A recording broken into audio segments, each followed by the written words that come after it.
যারা ম্লান হাসলো। বলা সহজ, কিন্তু একা একা ওই ভয়ঙ্কর স্মৃতির সাথে লড়াই করাটা কতটা কষ্টের সেটা তুমি বুঝবে না। আলোচন্দ্র যারার দিকে তাকিয়ে আছে শুধু। এতটুকু মেয়ে অথচ জীবনের সবচেয়ে বড় কষ্টটা পেয়ে গেছে। বাবা মা হারানোর থেকে আর কোনো বড় কষ্ট হতে পারে না। টাকা পয়সা, প্রেমিক প্রেমিকা কিংবা স্বামী স্ত্রী সবকিছু হারালে আবার পাওয়া যায়, কিন্তু বাবা মা একবার চলে গেলে আর ফিরে পাওয়া যায় না। আচ্ছা শোনো, ইতালিতে যাবে? যারা চমকালে যেন, বিস্ময় নিয়ে জিজ্ঞেস করলো, আমি? আলোছন্দ মুচকি হাসলো। যারা আরো অবাক হলো। আলোছন্দ ওর সামনে বসে হাসছে। আশ্চর্য, হ্যাঁ তুমি। ভাবছি সবাইকে ইতালি নিয়ে যাব, ঘুরে আসবে। যারা মুহূর্তে চঞ্চল হয়ে উঠলো। আরে জোস তো, আমার খুব ইচ্ছে দেশ বিদেশ ঘুরে বেড়ানোর, কিন্তু একা তো সম্ভব হয় না। কেন? কেন আবার? বাড়ি থেকে ছাড়তে চায় না। আলোছন্দ বসা থেকে উঠে দাঁড়ালো। আয়নার দিকে হেঁটে গিয়ে দাঁড়িয়ে বলল, আমার সাথে যাবে? যারা চোখ পিট পিট করে ওর দিকে তাকিয়ে বলল, আজকে কি হয়েছে তোমার? আমার? আলোচন্দ অবাক হয়ে জিজ্ঞেস করলো, হু তোমার? যারা হেসে বিছানা থেকে উঠে আলোচন্দর পিছনে এসে দাঁড়াতেই আলোচন্দ ওর দিকে ঘুরে দাঁড়ালো। ফলশ্রুতিতে দুজন দুজনার খুব কাছে চলে এলো। এতই কাছে যে আলোচন্দর গায়ের দামি পারফিউম আর সিগারেটের কড়া ঘ্রাণটা যারার প্রতিটি নিঃশ্বাসের সাথে মিশে যাচ্ছে। আলোসান্দোর লম্বা শরীরের সামনে যারাকে খুব ছোট দেখাচ্ছে। বৃষ্টির দিনের আবছা আলোয় আলোসান্দোর ধূসর টি শার্টের উপর ওর বুকের পেশিগুলো উঠানামা যারা খুব কাছ থেকে দেখতে পাচ্ছে। যারা থতমত খেয়ে একটু পেছিয়ে যেতে চাইলো, কিন্তু ওর পিঠ ঠেকলো গিয়ে দেয়ালের সাথে। আলোসান্দো এক হাত যারার মাথার পাশে দেয়ালে রাখলো। ওর গভীর চোখের মনি যা দুটো যেন যারার ভেতরের অস্থিরতা মেপে নিচ্ছে। নিচু গলায় সে জিজ্ঞেস করলো, কেন? কি মনে হচ্ছে তোমার? যারা ঢোক গিলে নিজেকে স্বাভাবিক করার চেষ্টা করলো। লোকটার চোখের চাহনি এতই তীক্ষ্ণ যে সোজা তাকিয়ে থাকা দায়। ও তোতলামি করে বলল, না মানে তুমি আজ খুব হাসছো। আর আর হঠাৎ ইটালি যাওয়ার কথা বলছো? তুমি তো দিনরাত শাসনের উপর রাখো আমাদের, হঠাৎ করে এত দরদ উঠলো যে? অ্যালসন্দ্রর ঠোঁটের কোণে রহস্যময় হাসিটা আবার ফুটে উঠল। সে আরেকটু ঝুঁকে জারার কানের কাছে মুখ নিয়ে ফিসফিস করে বলল, শাসন করা আর আদর করা দুটোই আমার নেশা যারা। আর ইতালির প্রস্তাবটা তোমার এই মন খারাপের জন্য দিলাম। ওখানে গেলে তুমি এই কান্নার কথা ভুলে যাবে, মন ভালো থাকবে। যারা অবাক হয়ে ওর দিকে তাকালো। এই মানুষটা কি তবে সত্যি ওর কান্নার প্রতি বিচলিত হয়েছিল? সে নিজেকে সামলে বলল, তুমি অ্যালেক্স তো? আলেসান্দ্রো সোজা হয়ে দাঁড়িয়ে এক পলক জারার দিকে তাকালো। তারপর পকেটে হাত দিয়ে গম্ভীর গলায় বলল, না, আমি অ্যালোসান্দ্রো। যারা শব্দ করে হেসে ফেলল। ইতালি গেলে সাইয়ানকেও সাথে নিয়ে যাব। কেন? সাবলীল ভাবে জিজ্ঞেস করলো অ্যালোসান্দ্রো। যারা অবাক হওয়ার ভঙ্গিতে বলল, কেন মানে কি? আমি গেলে ভাইয়া যেতে পারবে না? অ্যালোসান্দ্রো লম্বা একটা নিঃশ্বাস ফেলে বলল, হু পারবে। তবে ইতালিতে গেলে তোমার উপর হুকুম চলবে 16 আনা। সেখানে তুমি চৌধুরী বাড়ির আদুরে নাতনি নও, সেখানে তুমি কেবল আমার জিম্মায় থাকবে, রাজি? যারার মনে হলো কোনো নতুন বিপদে পা দিতে যাচ্ছে। কিন্তু ওই যে এক অদ্ভুত রোমাঞ্চ, ইতালিতে পা রাখা, নতুন নতুন জায়গায় ঘুরতে যাওয়া, এই লোভটা যারা সামলাতে পারলো না। তাছাড়া এই গুমোট বাড়ি আর দুঃস্বপ্নের স্মৃতি থেকে মুক্তিও চায়। যারা জেদের বসে মাথা উঁচু করে বলল, রাজি। তবে সেখানে গিয়ে তুমি যদি বেশি বাড়াবাড়ি করো তবে কিন্তু আমিও চুপ করে থাকবো না। অ্যালোসান্দ্র একটা শব্দবিহীন হাসি হাসলো। কি করবে? যারা মুচকি হেসে অ্যালোসান্দ্রের কানের কাছে গিয়ে ফিসফিস করে বলল, খুন করে ফেলবো। অ্যালোসান্দ্র যারাকে সেলুট করার ভঙ্গিতে বলল, মঞ্জুর, হ্যাঁ। যারা শুধু হাসলো। অ্যালোসান্দ্র রুম থেকে বেরিয়ে যাওয়ার আগে বলল, বৃষ্টির দিনে খিচুড়ি আর ইলিশ মাছ ভাজা হয়েছে আজ। অনেক বছর পর মায়ের হাতে খিচুড়ি খাবো, তুমি এসো, আমি যাচ্ছি। যারা মাথা নেড়ে সম্মতি জানালো। অ্যালোসান্দ্র ঘর থেকে বেরিয়ে যেতে যারা দীর্ঘশ্বাস ফেললো। ও কি আগুনের খেলায় মেতে উঠেছে? যারা জানালার ওপারে আকাশের দিকে তাকিয়ে ভাবলো, ইতালিতে কি সত্যিও ঘুরতে যাওয়ার জন্য বলেছে, নাকি অন্য কিছু? আলোচনার হাবভাব আগের মতো নেই এখন। যারার মনও হঠাৎ কেমন একটা হয়ে গেছে। আলোচন্দ ঘর থেকে বেরিয়ে যাওয়ার পরও যারা বেশ কিছুক্ষণ দেয়ালের সাথে লেপ্টে দাঁড়িয়ে রইল। ওর হৃৎপিণ্ডটা বুকের খাঁচায় ধুকপুক করছে। যে মানুষটাকে ও সারা জীবন আঙ্কেল বলে জেনে এসেছে, সেই মানুষটার চোখের ভাষা আজ এত অন্যরকম কেন ছিল? আলোচন্দের গায়ে সে তীব্র পুরুষালী সুবাসটা এখনো যেন যারার চারপাশটা আচ্ছন্ন করে রেখেছে। যারা নিজের কপালে হাত দিয়ে দেখলো ঘামে ভিজে আছে। ও বিড়বিড় করেই নিজেকে ধমক দিল, ছি যারা, তুই এসব কি ভাবছিস? উনি তোর আঙ্কেল হন, সম্পর্কে কত বড়। আর তুই ওনার সাথে দাঁড়িয়ে ওভাবে কথা বলছিলি। ওনার ওই কথার মানে কি ছিল? আদর করা ওনার নেশা, লজ্জা নেই তোর? যারা নিজের গালে দু গালে হালকা চাপড় মারলো। ওর মনে হলো বৃষ্টির এই আবহাওয়া আর দুঃস্বপ্নের টমা মিলে ওর মগজটা বোধহয় ঠিক মতো কাজ করছে না। যারা নিজেকে মনে মনে বোঝাতে চাইলো আলোছন্দ হয়তো স্রেফ ওর ভয় ভাঙানোর জন্যই মজা করেছিল, কিন্তু ওর অবচেতন মন বারবার মনকে মনে করিয়ে দিচ্ছে আলোছন্দ চৌধুরীর চোখের ওই চাহনি মোটেও কোনো সাধারণ কিছু ছিল না। ধুর, এসব আবোল তাবোল চিন্তা বাদ দে তো। যারা বিরক্তি আর লজ্জা মেশানো এক অদ্ভুত অনুভূতি নিয়ে দ্রুত আলমারি থেকে তোয়ালেটা নিয়ে সোজা ওয়াশরুমে ঢুকে পড়লো। শাওয়ারের নিচে দাঁড়িয়ে ঠান্ডা জলের ঝাপটায়ও নিজের ভেতরের এই অস্থিরতাকে ধুয়ে ফেলতে চায়, কিন্তু জ্বরের ঝাপটার মাঝেও আলোসান্দর সেই গভীর গম্ভীর কণ্ঠস্বরটা ওর কানে বারবার বাজতে লাগলো। ওয়াশরুম থেকে বেরিয়ে যারা নিজেকে বেশ শান্ত করার চেষ্টা করলো। সে আয়নার সামনে দাঁড়িয়ে মনে মনে কয়েকবার নিজেকে বোঝালো যে মানুষটা শুধু ওর উপর আধিপত্য বি- বিস্তার করতে পছন্দ করে, আর কিছু না। ও একটা হালকা গোলাপি রঙের কামিজ পরে নিচে নেমে এলো। নিচে ড্রয়িং রুমে অদ্ভুত এক উৎসবের আমেজ। লুনার হাতের খিচুড়ির গন্ধে পুরো বাড়ি ম ম করছে। স্বামীর চৌধুরী হাসি মুখে সাইয়ানকে বলছে, অ্যালেক্স বলছিল তোরা নাকি এ মাসে মিলান যাচ্ছিস, বেশ ভালো হলো। আমি তো ভাবতেই পারছি না মামা, মামা আমাদের নিয়ে ইতালি যাবে। নিকোলাস ও সামির হেসে ফেললো সায়ানের কথায়। যারার দিকে সায়ান তাকাতে ভেঙচি কাটলো মেয়েটা। যারা ডাইনিং টেবিলের কাছে আসতেই দেখলো আলোসান্দো আগে থেকে সেখানে বসে আছে। সে খুব আয়েশ করে চা খায়। যারাকে দেখা মাত্র সে চায়ের কাপটা নামিয়ে রাখলো। ওর চোখের কোণে এখনো সেই একই রকম রহস্যময় চাহনি। লুনা হেসে বলল, যারা বসো, ইলিশ মাছ ভাজাটা গরম গরম খেয়ে না। ইতালি গেলে কিন্তু এইসব বিদেশি খাবার খুব মিস করবে। এমন ভাবে বলছো যেন মেয়ে একেবারের জন্য ইতালি যাচ্ছি। লুনা হাসলেন। যারা কোনো মতে একটা চেয়ার টেনে বসলো। দুষ্টুমি বাদ দিয়ে খাও তুমি। শরীর কেমন এখন? বাবার প্রশ্নে মুচকি হাসলো যারা। শরীর ঠিক আছে। যাক ভালো। আমি প্রিন্সিপাল স্যারের সাথে কথা বলে নিব। তুমি একেবারে ইতালি থেকে ফিরে এসে ভার্সিটিতে যেও। ওকে বাবা। যারা আর চোখে দেখলো আলোসান্দোর আঙ্গুলে একটা আংটি ঝকঝক করছে, তারপর মাথা নিচু করে খেতে শুরু করলো। কিন্তু যারার হঠাৎ অনুভব করতে পারলো টেবিলের উপর থেকে একজোড়া তীক্ষ্ণ চোখ অনবরত ওকে পর্যবেক্ষণ করছে। আচমকা সেদিকে তাকাতেই দেখলো ওপাশে অ্যালেক্স, অর্থাৎ অ্যালেক্সের দৃষ্টি এতক্ষণ যারার উপর ছিল। যারা লম্বা একটা নিঃশ্বাস ফেললো। আজকে কি হচ্ছে কিছুই বুঝতে পারছে না ও। মাথাটা কি গেছে, নাকি সত্যি আলোসান্দ ওর দিকে অন্য নজরে দেখছে? এরকম অনেক প্রশ্ন মনের মাঝে রেখে খাওয়া দাওয়া শেষ করলো যারা। আলোসান্দ কিছুক্ষণ পর নিজের রুমে চলে গেল। যারা ও সায়ান দাবা খেলার দিকে মনোযোগ দিল। বাড়ির সকলে যে যার কাজে চলে গেল। নিজের রুমে ফিরে এসে দরজাটা লক করে দিল আলোসান্দ। জানালার বাইরের বৃষ্টির তোর আরো বেড়েছে। ঝাপসা হয়ে এসেছে দূরের গাছপালা। সে ধীর পায়ে গিয়ে দাঁড়ালো ঘরের বিশাল আয়নাটার সামনে। নিজের প্রতিবিম্বের দিকে তাকিয়ে সে যেন এক অচেনা মানুষকে দেখতে পাচ্ছে। সে কি সত্যি এই একটু আগে হাসছিল, যারাকে মঞ্জুর হ্যাঁ বলেছিল? আলোসান্দর তার ডান হাতের আঙ্গুলে থাকা দামি আংটিটা ঘোরাতে লাগলো। এটা তার এক ধরনের পুরনো অভ্যাস। যখন সে কোনো গভীর চিন্তায় থাকে তখন এটা করে। তার মস্তিষ্কে এখনো যারা সেই ফিসফিসানিটা প্রতিধ্বনিত হচ্ছে, খুন করে ফেলবো। যারা যখন ওর খুব কাছে এসে ওই কথাটা বলেছিল, অ্যালোসান্দের মনে হয়েছিল ওর শরীরে রক্ত প্রবাহ এক মুহূর্তের জন্য থমকে গেছে। যারা উষ্ণ নিঃশ্বাস ওর কানে লাগতেই যে শিহরণটা ও অনুভব করেছে, তা 36 বছরের এই পোড় খাওয়া জীবনে খুব একটা পরিচিত নয়। What is happening to me? সে বিড়বিড় করে নিজেকেই প্রশ্ন করলো। আলোচন্দ বিছানায় গা এলিয়ে দিয়ে সিলিং এর দিকে তাকিয়ে রইল। 10 বছর আগে এই মেয়েটা ছিল এক চিলতে শিশু, যাকে সে কোলে তুলে নিয়েছিল। আজ সেই মেয়েটাই ওর সামনে দাঁড়িয়ে ওর চোখের উপর চোখ রেখে কথা বলছে।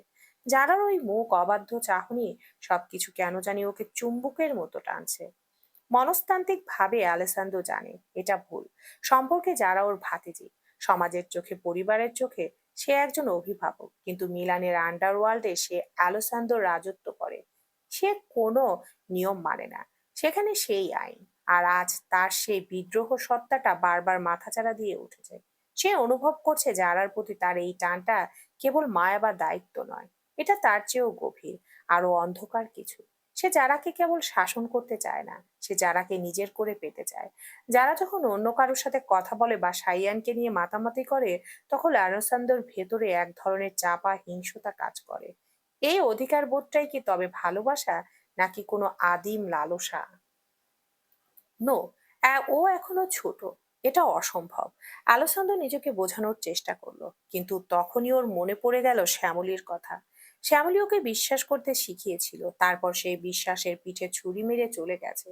সেই ক্ষতটা আলোচন্দকে নারীদের প্রতি বিতস্থিত করে তুলেছিল। কিন্তু যারা একদম আলাদা। ও ধোকা দিতে জানে না। ও জানে শুধু জেদ করতে, আর যারার এই জেদটাই আলোচন্দর ভেতরে সেই ঘুমন্ত পুরুষটাকে জাগিয়ে দিচ্ছে। সে বুঝতে পারছে সে যারাকে ভালোবাসছে, নাকি যারা ওর জন্য একটা নতুন অবসেশন হয়ে দাঁড়াচ্ছে, তা সে জানে না। তবে সে এটুকু জানে, যারাকে সে আর হাতছাড়া করবে না। তাকে ইতালিতে নিয়ে যাওয়াটা কেবল একটা ট্যুর নয়, বরং যারাকে নিজের দুনিয়ায় চিরতরে বন্দি করার প্রথম ধাপ। আলোচন্দ্র চোখ বন্ধ করে নিজের উত্তেজিত মনকে শান্ত করার চেষ্টা করলো, কিন্তু বৃষ্টির শব্দের সাথে মিশে জারার হাসির শব্দটা ওর কানে বাজতে লাগলো।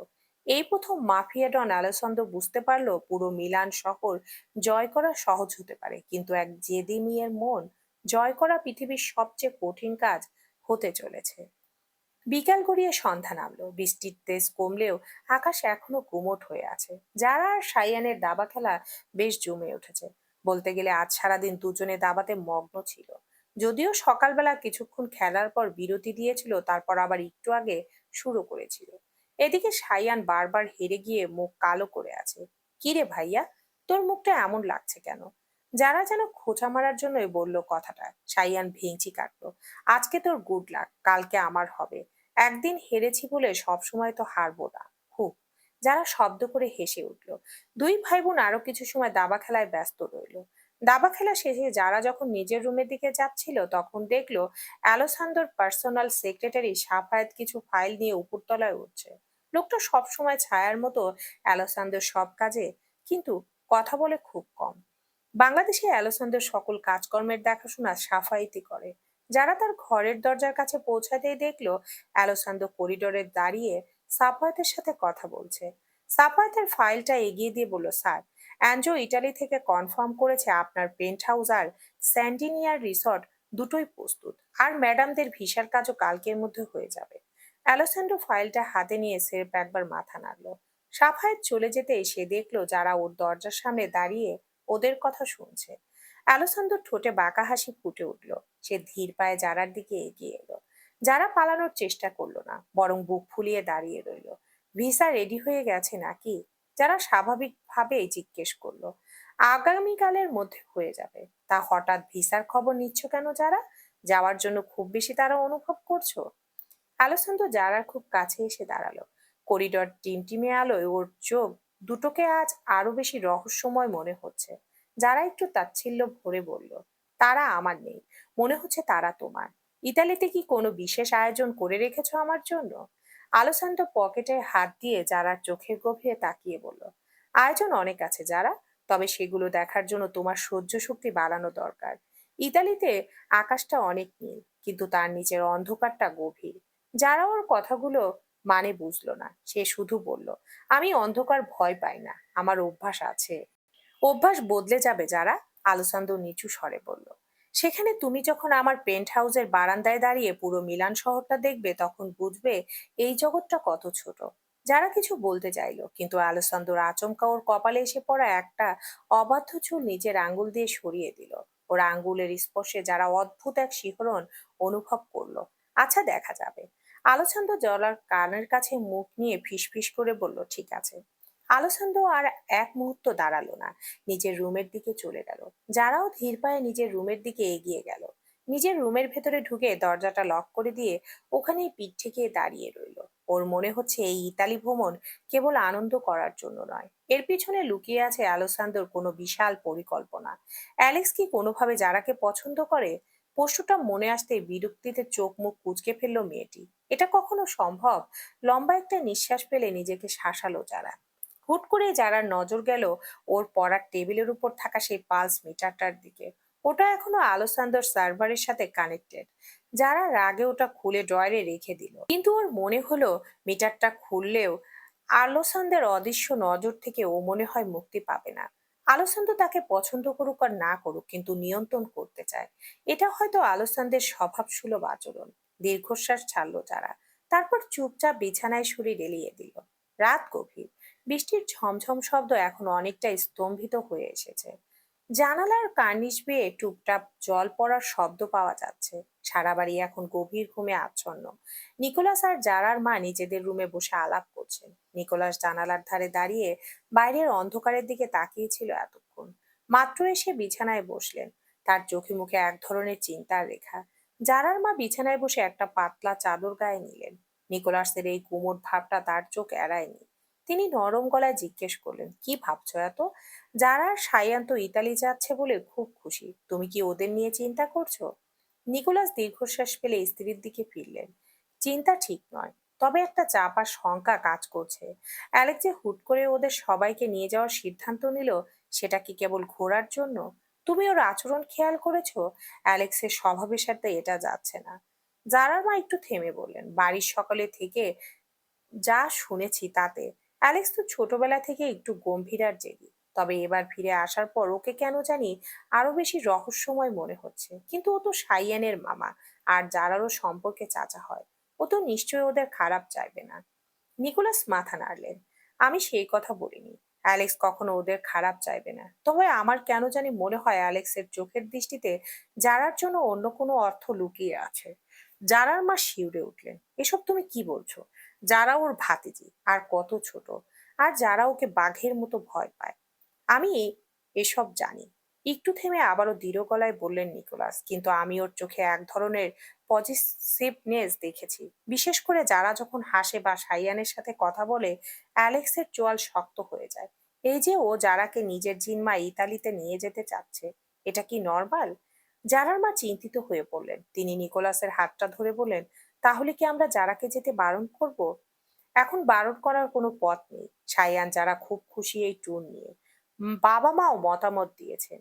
নিকোলাস চিন্তিত স্বরে বললেন, তবে আমি চাই যারা ওখানে একা না থাকুক। সায়ান সাথে আছে ঠিকই, কিন্তু ও তো সরল। আমি যারাকে বলেছি ওখানে গিয়ে যেন নিজেকে একটু সামলে রাখে। অ্যালেক্সের রাগ যেমন ভয়ঙ্কর, ওর অতিরিক্ত দরদটাও হয়তো ততটাই বিপজ্জনক। নিকোলাস এক মুহূর্ত থামলেন, তারপর খুব নিচু স্বরে বললেন, আমার শুধু ভয় হয় যারা যদি একবার অ্যালেক্সের দাপটে জড়িয়ে পড়ে, তবে সেখান থেকে ও কোনোদিন বেরিয়ে আসতে পারবে না। আর এটা কখনো সম্ভব না। সমাজ পরিবার কেউ মানবে না, আমি নিজেও না। তুমি অযথা চিন্তা করছো, এরকম কিছুই না। ঘুমাও তো। যত সব উল্টাপাল্টা ভাবনা। বাইরে আবার মেঘ ডাকলো। জানালার কাছটা তীব্র বাতাসে কেঁপে উঠলো। নিকোলাস আর তার স্ত্রীর কথার কোনো জবাব না দিয়ে শুয়ে পড়লেন। কিছুদিন পর অবশেষে সেই দিনটি চলেই এলো। গত কয়েকটা দিন যেন উল্কার গতিতে কেটে গেছে। কেনাকাটা, প্যাকিং আর শেষ মুহূর্তের গোছগাছ নিয়ে যারা ও সাইয়ান খুব ব্যস্ত ছিল। আজ রাতেই ওদের ফ্লাইট। ঘড়ির কাঁটা ৯টার ঘর ছুঁই ছুঁই। ড্রয়িং রুমে তিনটে বড় বড় সুটকেস রাখা। সায়ান উত্তেজনায় টকবক করছে। সে বারবার চেক করছে তার ক্যামেরা আর ল্যাপটপ সব ঠিকঠাক আছে কিনা। ওদিকে যারা এক কোণে চুপচাপ দাঁড়িয়ে আছে। তার পরনে একটি নেভি ব্লু রঙের ট্রাভেল কোট আর জিন্স। চুলে হাত খোপা করা থাকলেও কয়েক গাছে অবাধ্য চুল বারবার কপালে এসে পড়ছে। সামির চৌধুরী আর লুনা বেগম বারান্দায় দাঁড়িয়ে ওদেরকে বিদায় দেওয়ার প্রস্তুতি নিচ্ছেন। আলসান্দ করিডর দিয়ে হেঁটে নিচে নেমে এলো। তার পরনে অবলাক ফর্মাল স্যুট। চোখে এক ধরনের গাম্ভীর্য, লুনার চোখে পানি। সাবধানে যাস তোরা। আর অ্যালেক্স, যারাকে কিন্তু একদম চোখে চোখে রাখবি, ও খুব চঞ্চল। সায়ান, তুইও তো ওর খেয়াল রাখিস। লুনার কথার উত্তরে সে কেবল একবার জারার দিকে তাকালো। ওর তীক্ষ্ণ চাহনি যেন জারার পা থেকে মাথা পর্যন্ত এক নিমিষে স্ক্যান করে নিল। তুমি নিশ্চিন্ত থাকো মা। যারাকে চোখে চোখে রাখার দায়িত্ব আমার চেয়ে ভালো আর কেউ পালন করতে পারবে না। আলোসন্দার গলার স্বরে এক অদ্ভুত দৃঢ়তা। তাছাড়া সাইয়ান তো আছেই। আলোসন্দ যোগ করলো কথাটা। নিকোলাস আর তার স্ত্রী দূরে দাঁড়িয়ে যারাকে দেখছিলেন। গতরাতে সেই আলোচনা তাদের মনে কাটার মতো বিচ্ছে। নিকোলাস জারার কাছে এগিয়ে এসে ওর মাথায় হাত রাখলেন। নিচু স্বরে বললেন, সবসময় সায়ানের সাথে থাকবি মা। একা কোথাও যাবি না। আর কোনো সমস্যা হলে সাথে সাথে আমাদের জানাবি। যারা বাবার হাত জড়িয়ে ধরলো, ঠিক আছে, তোমরা কোনো টেনশন করবে না। নিকোলাস মুচকি হেসে মেয়েকে বুকে জড়িয়ে ধরলেন। গাড়ি রেডি স্যার। সাফায়াতের গলার শব্দে সবার ঘোর কাটলো। এয়ারপোর্টের উদ্দেশ্যে রওনা হলো ওরা তিনজন। বড় গাড়িটাতে ড্রাইভারের পাশে সাফায়েত, আর পেছনের সিটে যারা, সাইয়ান আর আলেসান্দ্রো। যারা জানালার পাশে বসে বাইরের সোডিয়াম আলোর দিকে তাকিয়ে আছে। ঢাকা শহরটা আজ কেন জানি খুব মায়াবী লাগছে। হঠাৎ সে অনুভব করলো তার হাতের উপর খুব ভারী আর শীতল কিছুর স্পর্শ। আর চোখে তাকিয়ে দেখলো আলোসান্দ তার হাতটা জারার হাতের উপর খুব আলতো করে রেখেছে। যারা চমকে হাত সরিয়ে নিতে চাইলো, কিন্তু আলোসান্দের আঙ্গুলের দখলদারিত্বে আরো বেড়ে গেল। সে জারার দিকে না তাকিয়ে জানালার ওপারে তাকিয়ে শান্ত স্বরে বলল, নিজের শহরকে ভালো করে দেখে নাও যারা, কারণ আগামী বেশ কয়েক মাস তোমার চোখ কেবল ইতালির নীল আকাশ আর আমার পেন্ট হাউসের দেয়াল ছাড়া আর কিছুই দেখবে না।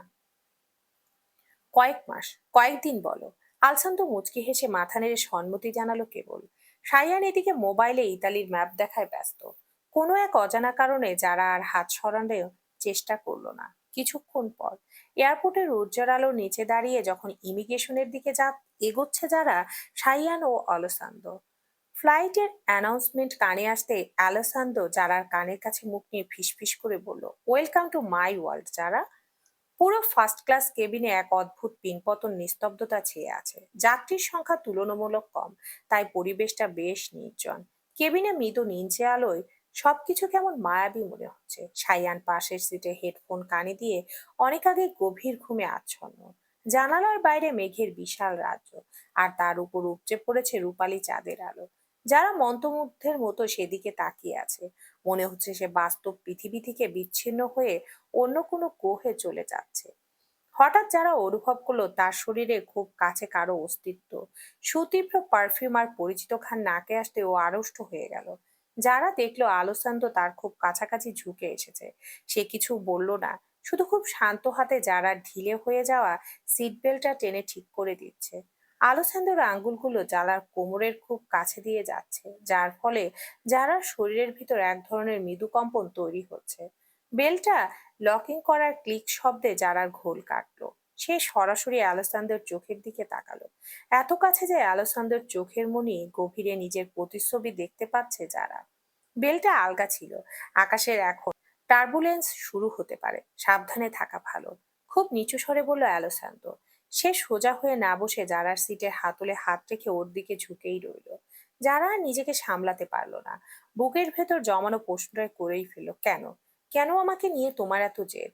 কেন আমাকে সারাক্ষণ তোমার চোখের সামনে থাকতে হবে? তুমি তো ইচ্ছে করে আমাকে ইটালি নিয়ে যাচ্ছ, যেন সবসময় চোখের সামনে থাকি তোমার। আলোসান্তর ঠোঁটের কোণে চিরসেনা রহস্যময় হাসি ফুটে উঠল। সে উত্তর দেওয়ার আগে এক মুহূর্ত জারার চোখের দিকে তাকিয়ে রইল। মনে হচ্ছে সে জারার মনের কথা পড়ে নিচ্ছে। তারপর খুব ধীর লয়ে বলল আলোসান্দো, মানুষ দামি পাথরকে সিন্ধুকে ভরে রাখে কেন জানো যারা? কারণ পাথরটা সুন্দর বলে নয়, বরং পাথরটা তার, এই অধিকার বোধ থেকে। আর তুমি তো আমার সেই পাথর, যাকে আমি পৃথিবীর কারো নজরে পড়তে দিতে চাই না।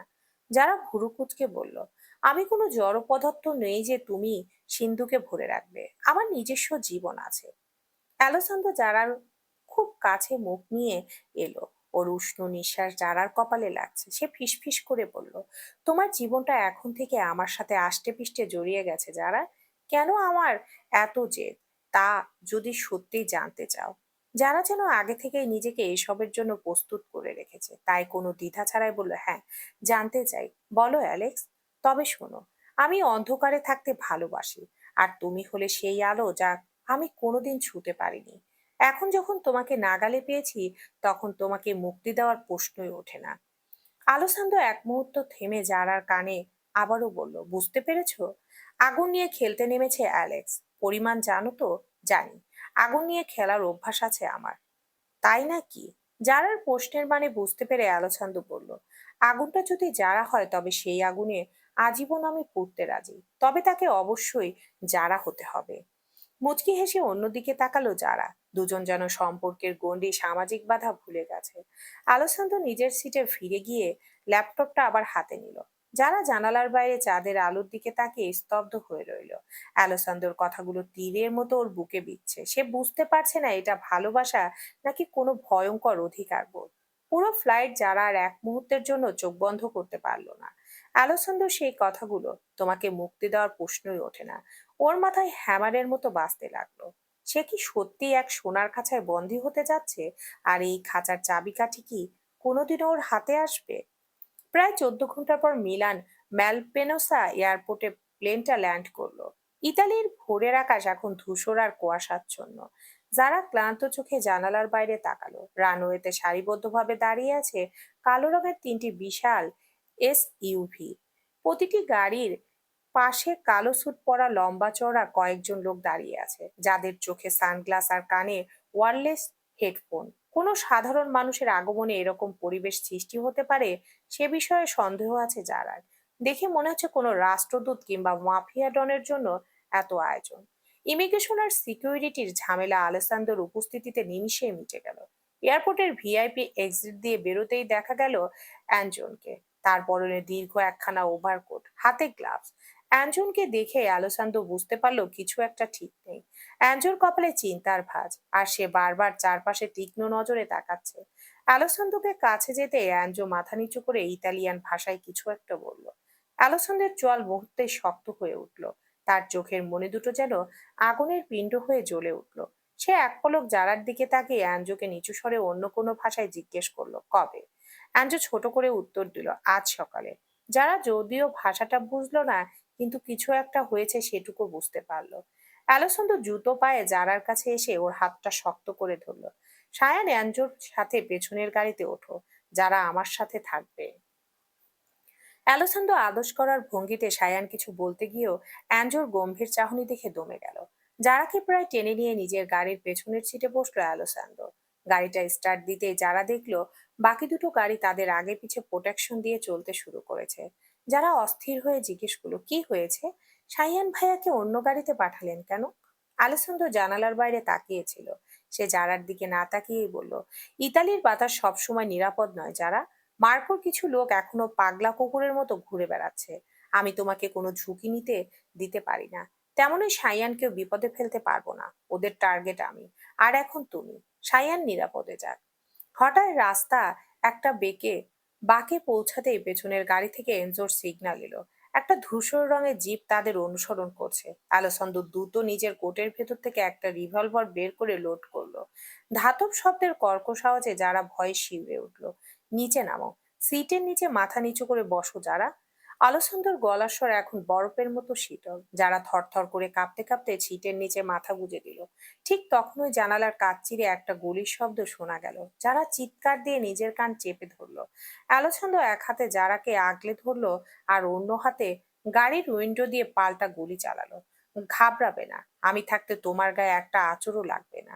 গুলির শব্দের মাঝেও আলোচন্দের শান্ত কণ্ঠস্বর যারাকে এক অদ্ভুত ঘোরের মধ্যে ফেলে দিল।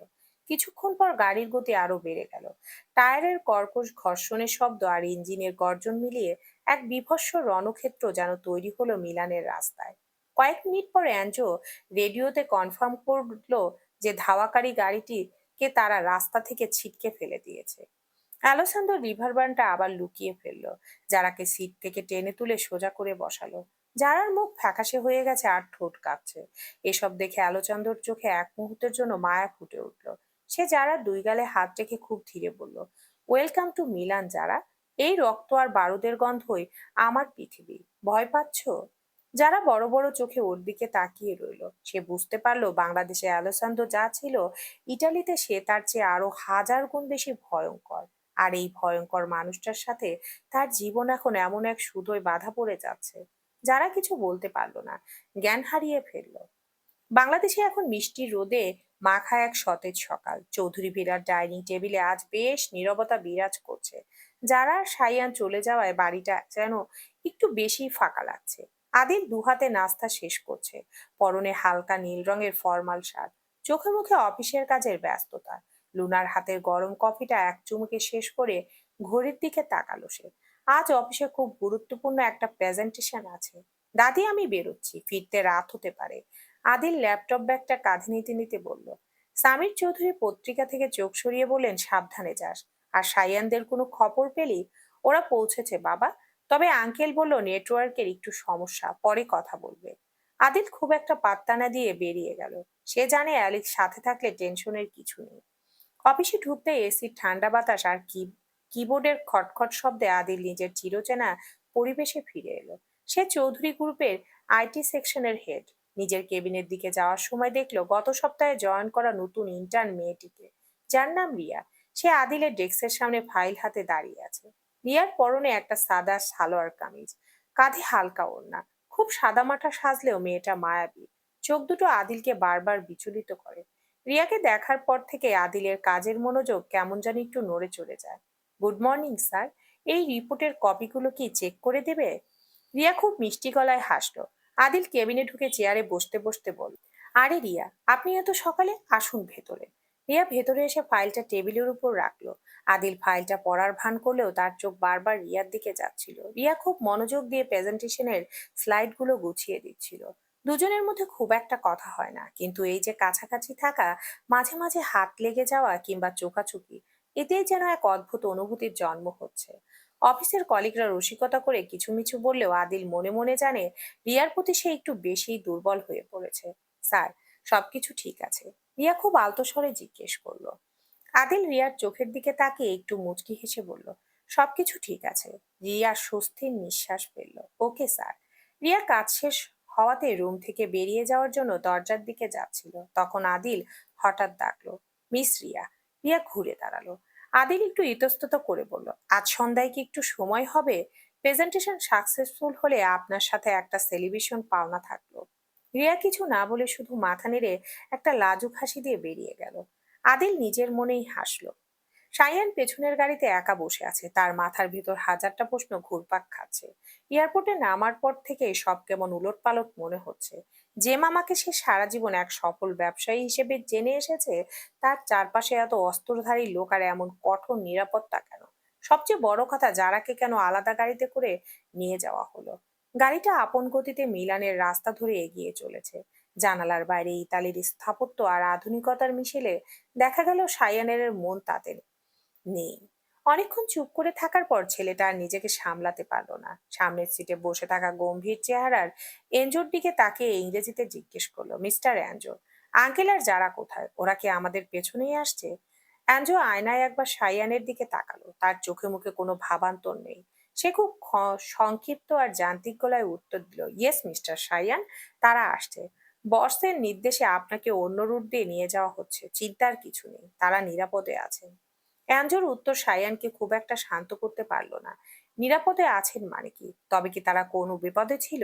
সায়ান জানালার বাইরে তাকিয়ে রইল। ইতালির ধূসর আকাশটা এখনো ওর কাছে কেন জানি রহস্যময় মনে হচ্ছে। প্রায় 20 মিনিট পর গাড়িটা শহরের কোলাহল ছেড়ে একটু নিরিবিলি কিন্তু অত্যন্ত অভিজাত একটা এলাকায় প্রবেশ করলো। বিশাল বিশাল বড় পাইন গাছের সারি পেছনে ফেলে গাড়িটা এসে দাঁড়ালো একটা রাজকীয় প্যালেসের সামনে। গাড়ি থামতে অ্যাঞ্জো নেমে সায়ানের জন্য দরজা খুলে দিল। সায়ান গাড়ি থেকে নামা মাত্রই বিস্ময়ে স্তব্ধ হয়ে গেল। তার চোখের সামনে দাঁড়িয়ে আছে এক বিশাল রাজপ্রাসাদ। সাদা মার্বেল পাথরের তৈরি প্রাচীন প্রাচীন ইতালিয়ান স্থাপত্যের এই প্যালেসটা যেন কোনো রূপকথার পাতা থেকে উঠে এসেছে। বিশাল গেট, তার সামনে সুসজ্জিত বাগান আর প্যালেসের উপরে কারুকাজ দেখে সায়ান হা করে তাকিয়ে রইল। সায়ান এটা জানতো তার মামা ধনী, কিন্তু তার অবস্থান যে এতখানি রাজকীয় হতে পারে সেটা তার কল্পনার বাইরে ছিল। প্যালেসের প্রতিটি কোণে আধুনিক নিরাপত্তার ব্যবস্থা, প্রাচীন আভিজাত্য ছড়াছড়ি। প্রবেশপথের দুই পাশে সারিবদ্ধভাবে দাঁড়িয়ে আছে নিরাপত্তার রক্ষীরা। সায়ান বিড়বিড় করে বলল, এটা কি কোনো মানুষের বাড়ি নাকি স্বপ্ন? অ্যাঞ্জো পাশ থেকে বলল, welcome to the black Falcon palace. ভেতরে চলুন, আপনার রুম রেডি করা আছে। সায়ান পা বাড়াতে গিয়েও থমকে দাঁড়ালো। সে একাই এই বিশাল পাঁচ ছাদে ঢুকছে, কিন্তু যারা আর আলসন্দ এখনো পৌঁছায়নি। ওর মনে এক ধরনের অজানা ভয় উকি দিল। যারা আর মামা ঠিক আছে তো? গাড়ির ভিতরে এসি চলছে। যারা ধীরে ধীরে চোখের পাতা মেলল। প্রথম কয়েক সেকেন্ড ওর মস্তিষ্ক কিছুই বুঝতে পারলো না। ঝাপসা দৃষ্টিতে ও দেখলো জানালার বাইরে দ্রুত গতিতে দৃশ্যপট বদলে যাচ্ছে। হঠাৎ ওর মনে পড়লো সেই গুলির শব্দ আর কাঁচ ভাঙার আওয়াজ।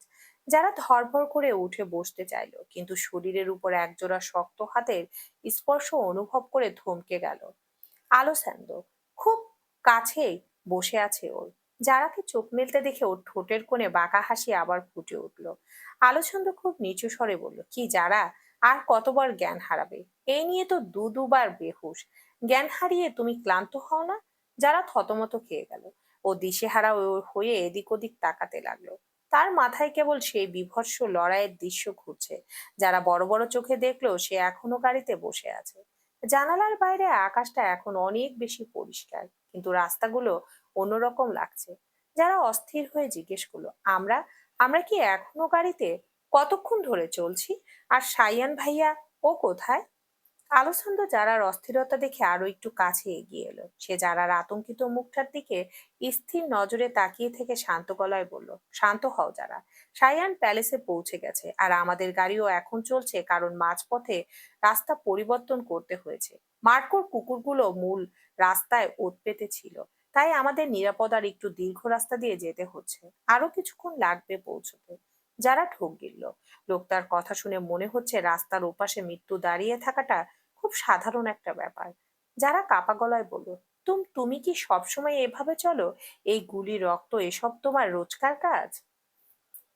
অ্যালসান্দ্রো জারার চিবুকটা আঙ্গুল দিয়ে উঁচিয়ে ধরলো। ওর চোখের মণি দুটো জারার অন্তরাত্মা কাঁপিয়ে দিচ্ছে। সে খুব গম্ভীর গলায় বলল, হ্যাঁ যারা, এটাই আমার রিয়ালিটি। আমি তোমার থেকে কিছু লুকাতে চাই না। তার মানে আমি যা ভাবছি তাই? কোনো মাফিয়া ডন তুমি? কাপা কাপা গলায় যারা। আলোসেন্দো আলতো হাতে জারার মাথায় হাত বুলিয়ে দিয়ে মাথা নেড়ে সম্মতি জানালো। যারা চুপ করে গেল, যেন কিছুই বলার নেই ওর।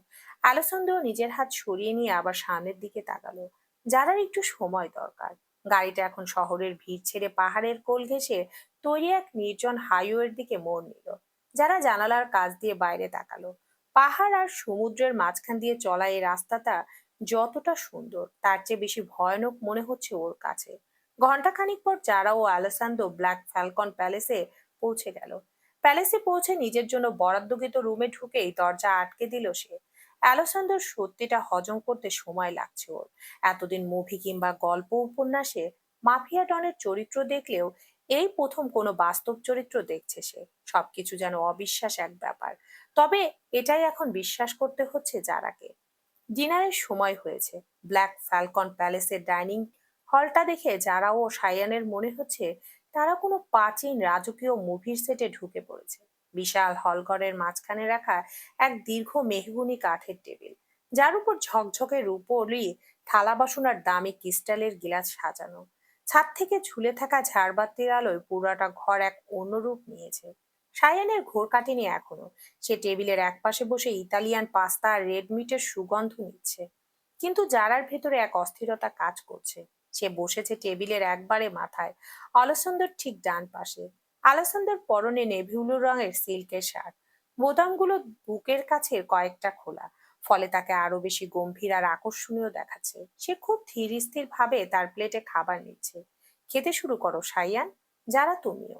সাইয়ানের হাসি মুখে খেতে শুরু করলো। যারার মতো সাইয়ান আবার সবকিছু নিয়ে এত ভাবে না, সবসময় চিল মুডে থাকে। আর যারা হলো কৌতূহলী।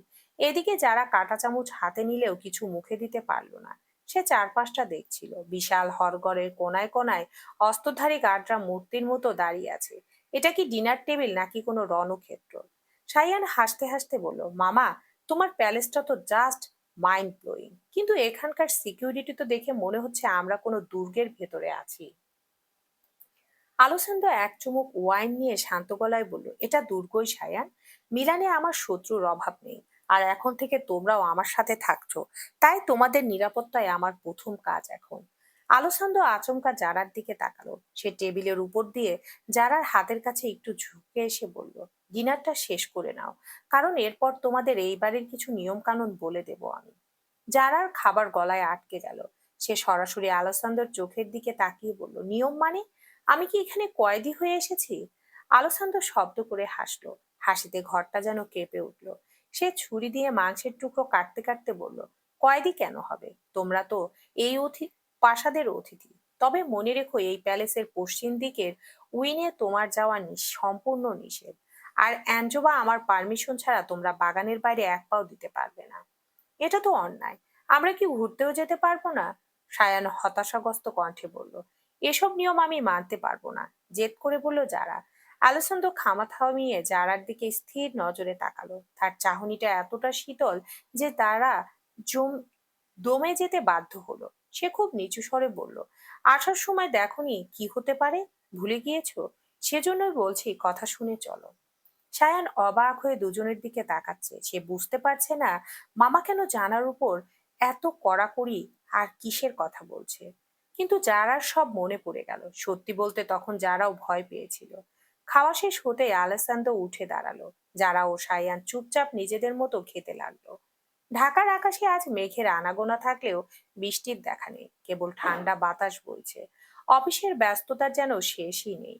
আদিল তার ডেস্কে বসে ঘড়ির দিকে তাকালো একবার। সন্ধ্যা 7টা বাজে। প্রেজেন্টেশনটা বেশ ভালো হয়েছে, ক্লায়েন্টরা খুশি।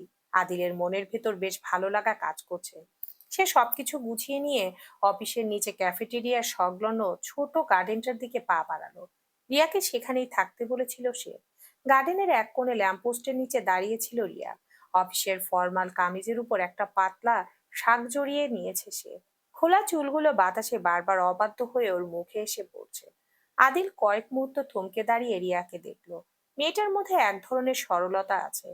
আদিল এগিয়ে গিয়ে নরম গলায় ডাকলো, রিয়া। রিয়া চমকে ফিরে তাকালো। আদিলকে দেখে ওর ঠোঁটের কোণে পরিচিত লাজুক হাসিটা ফুটে উঠলো। আপনি চলে এসেছেন স্যার। আমি ভাবলাম আপনি হয়তো কাজে আটকে গেছেন। আদিল রিয়ার খুব কাছে এসে দাঁড়ালো। দুজনের মাঝে মাত্র কয়েক ইঞ্চির দূরত্ব। আদিল হাসি মুখে বলল, অফিস আওয়ার শেষ রিয়া। এখন আর স্যার বলতে হবে না, শুধু আদিল বললেই চলবে। রিয়া একটু ইতস্তত করে মাথা নিচু করলো। ও যে লজ্জা পাচ্ছে সেটা বুঝতে আদিলের খুব একটা সময় লাগলো না। আপনার প্রেজেন্টেশনটা কেমন হলো? রিয়া প্রসঙ্গ পাল্টানোর জন্য জিজ্ঞেস করলো। খুব ভালো। আর সেই ক্রেডিটটার সিংহভাগ কিন্তু আপনার। আপনি স্লাইডগুলো এত সুন্দর করে গুছিয়ে নিয়ে দিলে হয়তো কাজটা কঠিন হতো। আদিল সোজাসুজি রিয়ার চোখের দিকে তাকিয়ে বলল। রিয়া মুগ্ধ হয়ে আদিলের কথা শুনছিল। এটা তো আমার কর্তব্য স্যার। না মানে আদিল। দুজনেই হেসে ফেলল। আদিল প্রস্তাব দিল, চলুন একটু কফি খাওয়া যাক। রিয়া শুধু মাথা নেড়ে সায় দিল। নিয়া নালোর নিচে আদিল আর রিয়া যখন পাশাপাশি হাঁটতে লাগলো। গভীর রাত।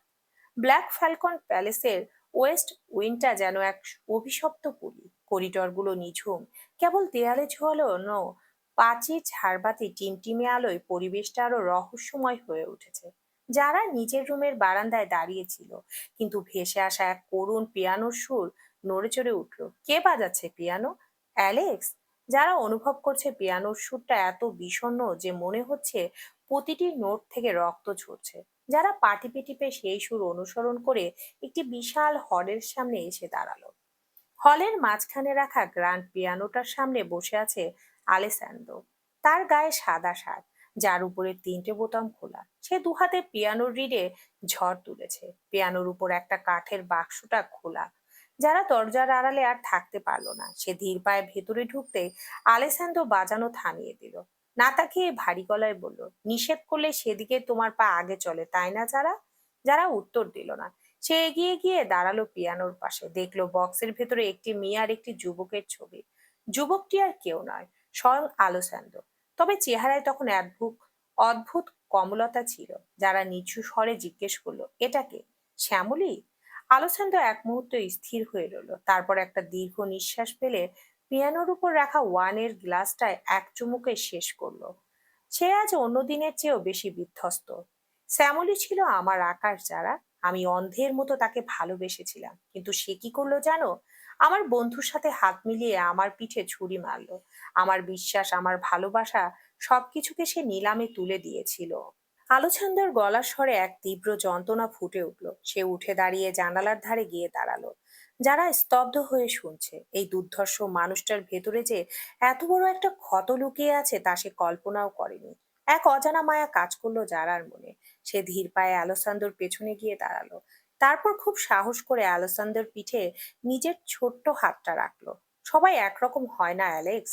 অতীতের সেই ধোঁকার সাজা তুমি নিজেকে কেন দিচ্ছ? তুমি একা নও। 36 বছর বয়স আমার। যারা শ্যামিলি চলে গেছে 10 বছর আগে। এই দীর্ঘ সময় আমি কাউকে বিশ্বাস করিনি। আমি ভালোবাসাকে ঘৃণা করতে শিখেছি। কিন্তু তোমার ওই অবাধ্য চোখগুলো যখন আমার দিকে তাকায়, আমার সব দেওয়াল ভেঙে পড়তে চায়। আলোসান্দো হুট করে ঘুরে দাঁড়ালো। সে জারার দুকাত শক্ত করে ধরলো।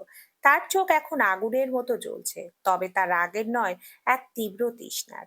তুমি জানো যারা, আগুন আর ঘি একত্রিত থাকলে কি হয়?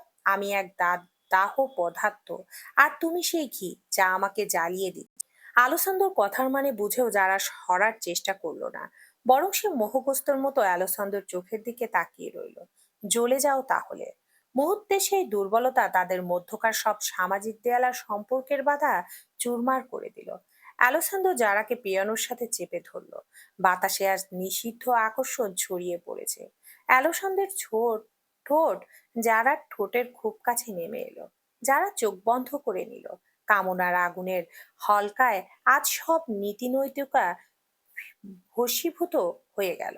ওয়েস্ট উইনের অন্ধকার আর নিস্তব্ধ হলঘর সাক্ষী হয়ে রইল এক নিষিদ্ধ যে আগুনের ভয় যারা এতদিন পাচ্ছিল, আজ সে নিজেই সেই আগুনে আত্মহতি দিল। ভোরের আলো জানালার ভারী পর্দা ভেদ করে ঘরের ভেতরে এসে পড়ছে, যারার মনে এক তীব্র বিষাদ হানা দিল। সে ধীরে ধীরে চোখ মেলে তাকালো। বড় রাজকীয় বিছানাটার এক পাশে সে শুয়ে আছে, আর অন্য পাশে আলেসান্দ্র নেই। শেষ রাতে তারা এই ঘরে এসেছিল। ঘরটা নিস্তব্ধ, কিন্তু গত রাতের প্রতিটি স্মৃতি যারার মাথায় হামারের মতো বাড়ি মারছে। যারা উঠে বসলো, গায়ের চাদরটা শক্ত করে জড়িয়ে ধরল সে। আয়নায় নিজের দিকে তাকিয়ে নিজের প্রতিচ্ছবিটা যেন চিনতে পারছে না ও। কাল রাতে সেই মুহূর্তগুলো, সেই স্পর্শ, সবকিছু মোহের বসে ঘটে গেলেও এখন তা যারার কাছে এক পাহাড় সমান বোঝা মনে হয়ে দাঁড়িয়েছে। ছি যারা, তুই এটা কি করলি? ও বিড়বিড় করে নিজেই নিজেকে ধিক্কার দিল। ওর ভেতরটা এক অদ্ভুত অপরাধ বোধে দুমড়ে মুচে যাচ্ছে। সম্পর্কে সে ওর চাচা হয়, রক্তের সম্পর্ক না থাকলেও সমাজের চোখে, ধর্মের চোখে এটা এক মহা অন্যায়। যারা নিজের দু হাতে মুখ ঢাকলো। ওর মনে হচ্ছে ও পবিত্রতা হারিয়ে এক অন্ধকার গহ্বরে তলিয়ে গেছে। কাল রাতে আলোসানদের সেই বিষণ্ণ চোখ আর অতীতের ক্ষত দেখে ও মুহূর্তের জন্য নিজেকে সামলাতে পারেনি। কিন্তু এখন মনে হচ্ছে ওটা ভালোবাসা ছিল না, স্রেফ ছিল এক নিষিদ্ধ আকর্ষণ। এর মধ্যে বাথরুমের দরজা খুলে বেরিয়ে এলো অ্যালোস্যান্ডো। তার চুলে জলবিন্দু চিকচিক করছে, পরনে কেবল কালো রঙের একটা ট্রাউজার। যারাকে জেগে থাকতে দেখে তার ঠোঁটের কোণে এক তৃপ্তির হাসি ফুটে উঠল। অ্যালোছন্দ ধীর পায়ে বিছানার কাছে এসে বসলো। যারা থমথমে মুখটা দেখে সে শান্ত গলায় বলল, ঘুম ভেঙেছে? মুখ এমন ভার করে আছো কেন? যারা কোনো কথা বলল না, সে মাথা নিচু করে রইল। আলোছন্দ জরার চিবুক স্পর্শ করতে গেলে যারা তড়িৎ বেগে পিছিয়ে গেল। ওর চোখে টলমল জল করছে। আমাকে স্পর্শ করবে না, কাল রাতে যা হয়েছে ওটা ভুল ছিল। আমরা অন্যায় করেছি অ্যালেক্স। আমি কিভাবে সবার সামনে মুখ দেখাবো? সাইয়ান ভাইয়া যদি জানতে পারে। যারার কথা বলতে বলতে কান্নায় ভেঙে পড়ল। আলোসুন্দর হাসি মাখা মুখটা এক নিমিষে কঠোর হয়ে গেল। সে ঝড়ের গতিতে যারাকে নিজের দিকে টেনে আনলো। যারার চোখের দিকে স্থির নজরে তাকিয়ে সে দাঁতে দাঁত চেপে বলল, ভুল? তুমি যেটাকে ভুল বলছো যারা, সেটাকে আমি অধিকার বলি। সমাজ কি বললো, সাইয়ান কি ভাবলো, তাতে আমার কিচ্ছু যায় আসে না। আমি যা চাই তা আমি পাই। আর কাল রাতে তুমি যা করেছো তা নিজের ইচ্ছেতেই করেছো। এখন এই আফসোস করে কোনো লাভ নেই। ভুল কিছু করিনি। সবাই কি বলবে এটা ভেবে নিজেকে অপরাধী ভেবো না। যারার চোখে এখনো জল। আলোসান্দ যারার কপালে নিজের কপাল ঠেকিয়ে শীতল গলায় বলল, এখন থেকে এই গিল্টি ফিলিংটা মন থেকে মুছে ফেলো, কারণ আজ থেকে তুমি কেবল আমার। বুকে জড়িয়ে ধরে মাথায় হাত বুলিয়ে দিতে লাগলো সে। যারা ডুকরে কেঁদে উঠল। সে বুঝতে পারলো কাল রাতে সেই এক মুহূর্তের দুর্বলতা তার জীবনের সব সহজ পথ বন্ধ করে দিয়েছে। সে এখন এক এমন চূড়াবালিতে আটকে গেছে, যেখান থেকে যত বের হতে চাইবে ততই ভিতরে তলিয়ে যাবে। ইটালির রোদ ঝলমলে সকালটা যারার কাছে আজ নিখোঁজ কালো অন্ধকারের চেয়েও ভয়ঙ্কর মনে হতে লাগলো। যারাকে কিছুক্ষণ বুঝিয়ে শুনিয়ে আলেসান্দ্রো ঘর থেকে বেরিয়ে গেল। কিন্তু আলেসান্দ্রো ঘর থেকে বেরিয়ে যাওয়ার পরও যারা পাথরের মূর্তির মতো বিছানায় বসে রইল। তার মনে হচ্ছে চারপাশের দেয়ালগুলো তাকে গ্রাস করতে আসছে। সময়ের হিসাব নেই। জানালার ওপারে রোদের তীব্রতা বাড়ল। পাখির কিচিরমিচির শোনা গেল, কিন্তু জানার কারে পাচ্ছে কেবল গতরাতের ধ্বংসাত্মক পিয়ানোর সুর আর আলোসান্দর শীতল কণ্ঠস্বর। দুপুরের দিকে কানে এলো গাড়ির ইঞ্জিনের শব্দ। জানালা দিয়ে উকি না দিয়েও যারা বুঝতে পারলো আলেসান্দ্রো নিজের কাজে বেরিয়ে গেছে। লোকটা কি অনায়াসে স্বাভাবিক হয়ে গেল, অথচ যারা নিজের ভেতরে এক দহনে পুড়ে মরছে। শরীরটা ভারী লাগছে আর মনটা সেখানে কেবল অপরাধ বোধের পাহাড়। হঠাৎ দরজায় করাঘাত। যারা হকচকিয়ে নিজের গায়ের চাদরটা আরো চেপে ধরলো। যারা, আছিস নাকি ভেতরে? সাইয়ানের গলা পেয়ে যারা কোনো মতে নিজেকে সামলে নিয়ে দরজা খুলে দিল। সায়ান রুমে ঢুকতে অবাক হলো। পর্দা টানা অন্ধকার ঘর। যারা উস্কো খুস্কো চুল আর ফ্যাকাশে মুখ দেখে সে কপালে ভাঁজ ফেললো। কিরে, বেলা তো অনেক হলো, এখনো এভাবে বসে আছিস কেন? শরীর খারাপ নাকি তোর? সায়ান যারার খুব কাছে এসে কপালে হাত দিয়ে তাপমাত্রা দেখার চেষ্টা করলো। যারা ঝট করে সরে গিয়ে অন্যদিকে মুখ ফিরিয়ে নিল। এড়িয়ে যাওয়ার ভঙ্গিতে বলল, না ভাইয়া, কিছু না। আসলে নতুন জায়গা তো, কাল রাতে ঠিক মতো ঘুম হয়নি, তাই একটু টায়ার্ড লাগছে। সায়ান একটা সোফায় ধপ করে বসে বকবক শুরু করলো। আরে ঘুমানোর কথা আর বলিস না, এই প্যালেসটা যে কি জিনিস! সারা রাত আমি শুধু এর আর্কিটেকচার নিয়ে ভেবেছি। তবে মামার নিয়মগুলো একটু করা। আজ বাইরে যাওয়ার সময় অ্যাঞ্জোকে বলে গেল আমরা যেন একা গেটের বাইরে না যাই। ভাবা যায়, মনে হচ্ছে কোনো প্রিজন ব্রেকের মুভিতে আছি আমরা। সায়ান আপন মনে কথাগুলো বলেই যাচ্ছে, ইতালির আবহাওয়া, সকালের ব্রেকফাস্ট, আর তার নতুন ক্যামেরার লেন্স নিয়ে। কিন্তু জারার কানে কোনো কথাই ঢুকছে না। সে কেবল দীর্ঘশ্বাস ফেলল। নিজের ভেতরে যুদ্ধ চলছে, তা সে কাউকে বলতে পারছে না। না সায়ানকে আর না অন্য কাউকে। ভাইয়া, আমি একটু গোসল করে আসি, অনেক বেলা হয়েছে। যারা হঠাৎ কথা থামিয়ে দিল। সায়ান থামলো। হ্যাঁ, তাড়াতাড়ি যা, ফ্রেশ হয়ে আয়। তারপর দুপুরে লাঞ্চ সেরে বাগানে যাব। এনজো বলেছিল মামার নাকি একটা বিশাল ঘোড়া রাস্তা বল আছে এখানে, ছবি তুলতে হবে। যারা তোয়ালে হাতে নিয়ে ওয়াশরুমের দিকে পা বাড়ালো। দরজার সামনে গিয়ে একবার ঘুরে দাঁড়িয়ে বলল, গোসল করে আসি, তারপর আমরা দুজনে মিলে ঘুরতে বের হব। অনেকক্ষণ এক জায়গায় বসে থাকতে থাকতে দম বন্ধ হয়ে আসছে। যারা ওয়াশরুমে ঢুকে দরজা আটকে দিল। শাওয়ারের নিচে দাঁড়িয়ে ঠান্ডা জলে তার শরীর পড়ছে। সে চোখ বন্ধ করে নিজেকে ধোয়ার চেষ্টা করছে, যদিও যারা জানে এই অপরাধবোধের দাগ কেবল জল দিয়ে মোছা সম্ভব না। এদিকে সায়রান বাইরে বসে ভাবছে, যারাকে কেমন জানি অচেনা লাগছে। ওর চঞ্চল বোনটা যেন এক রাতের ব্যবধানে অনেক বেশি গম্ভীর হয়ে গেছে। ইতালির দুপুরের রোদটা বেশ কড়া হলেও বাতাসের শীতলতা শরীর জুড়িয়ে দেয়। যারা গোসল শেষ করে বের হলো মাত্র, এখন ওর ভেতরের অস্থিরতা কিছুটা হলেও কমেছে। সায়ানের পীড়াপিড়িতে সে নিজেকে একটু পরিপাটি করে নিল। চোখে মুখে ক্লান্তির ছাপ ঢাকতে হালকা কাজলের ছোঁয়া দিল। আর সাথে কড়া লিপস্টিক দিলে যারার মন ভালো লাগে, কিন্তু আয়নার সামনে দাঁড়িয়ে নিজের কালছেটে পড়া গলা দেখে আবার শিউরে উঠল যারা। গতকাল রাতের কথা ভেবে আবারও খারাপ লাগতে শুরু করলো। কিন্তু কি আর করার, যা হওয়ার সেটা হয়ে গেছে।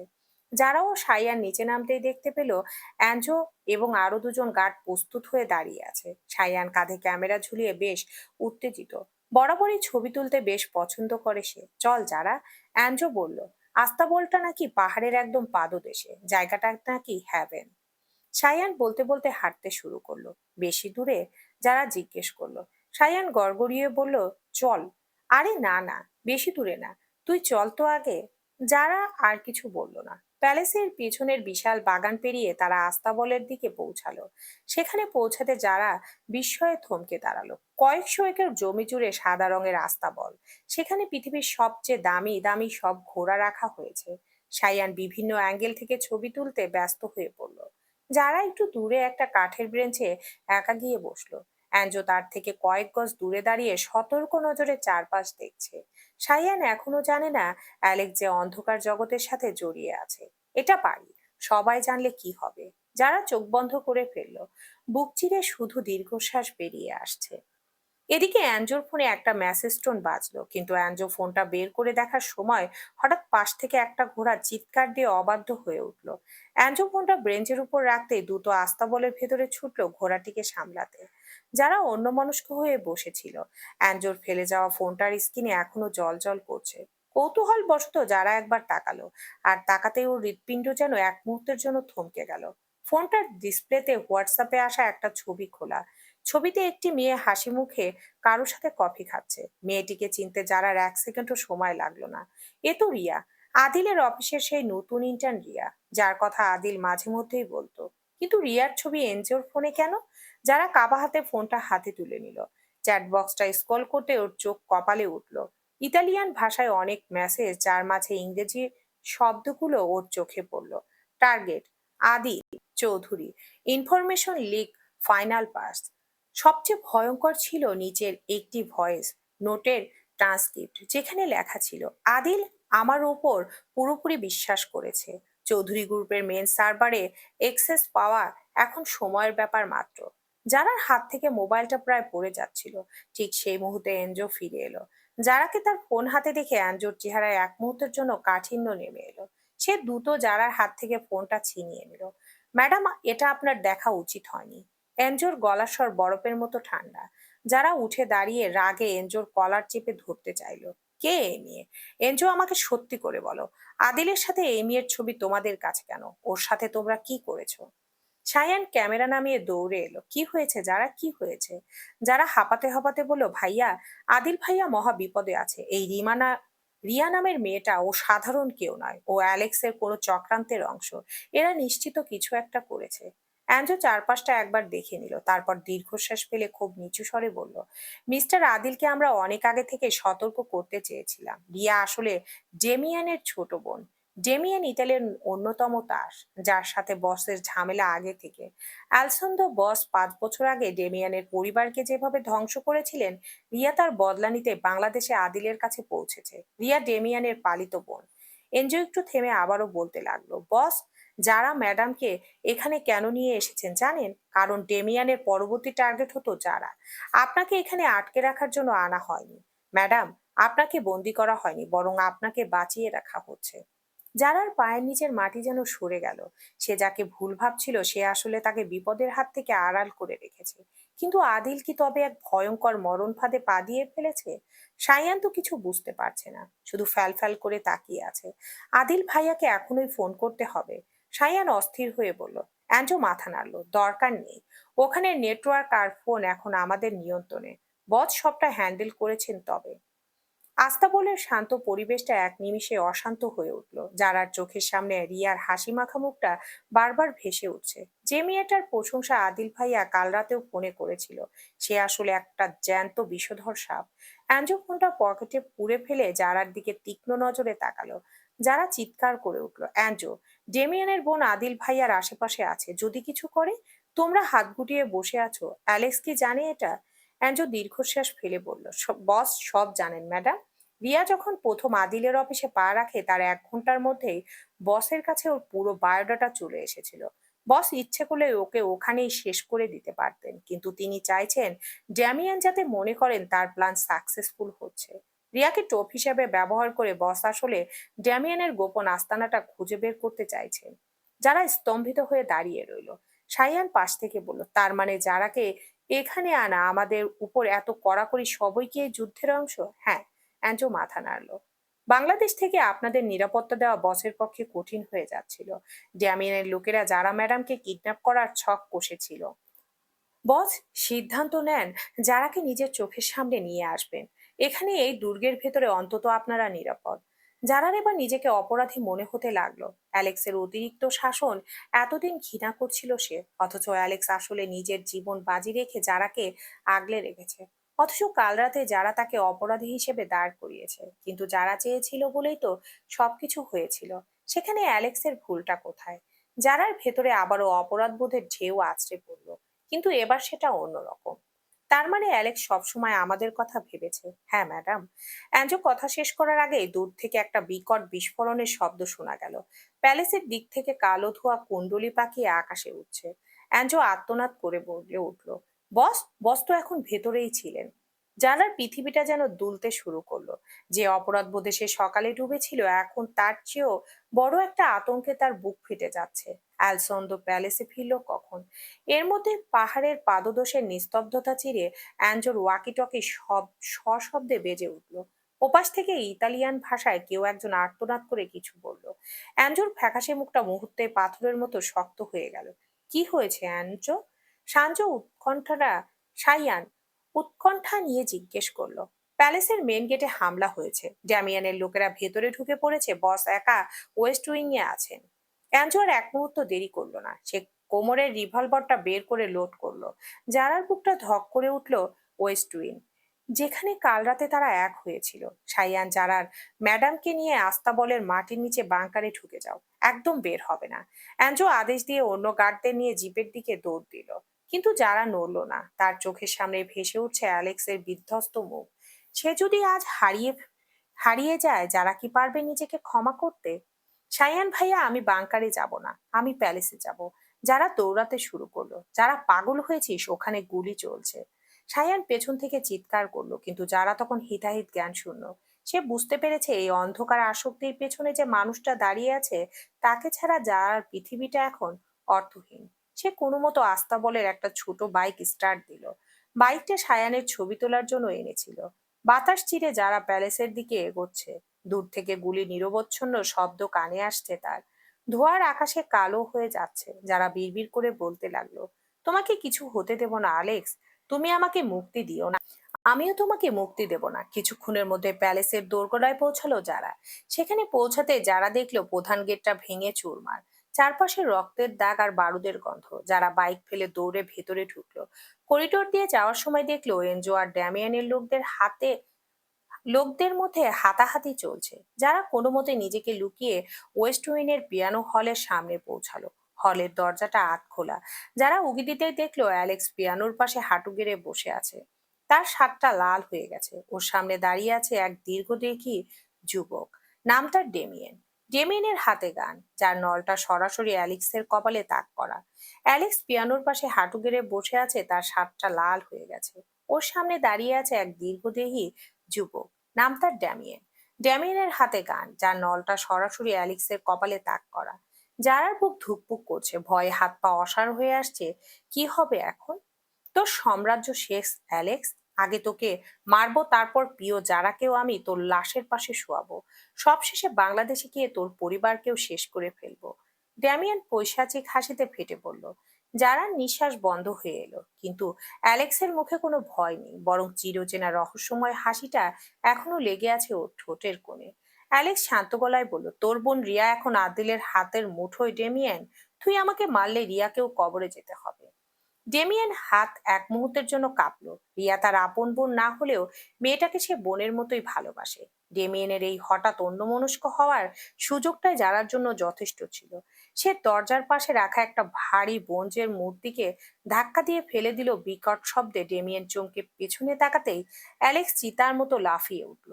ততক্ষণে এনজো ভেতরে ঢুকে ডেমিয়ানকে লক্ষ্য করে গুলি ছুড়েছে। কিন্তু ডেমিয়ান মরার আগে শেষবারের মতো ট্রিগার টিপল। অ্যালেক্স! যারার আত্মচিৎকারে পুরো প্যালেসটা কেঁপে উঠল। পুরো হল ঘরটা বারুদের ধোঁয়ায় আচ্ছন্ন। ডেমিয়ানের ছোড়া গুলিটা লক্ষ্যভ্রষ্ট হয়নি, কিন্তু অ্যালেক্সের চিতার মতো ক্ষিপ্ততায় সেটা তার হৃৎপিণ্ড ভেদ করতে পারেনি। একটুর জন্য বুকে না লেগে বুলেটটা বিঁধেছে তার বাম কাঁধে নিচের দিকে।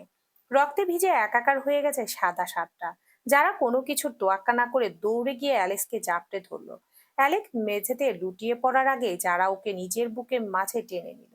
অ্যালেক্স, অ্যালেক্স, চোখ মেলো, প্লিজ আমার দিকে তাকাও। যারার আর্তনাদে পিয়ানো হলের দেয়ালগুলো কেঁপে উঠছে।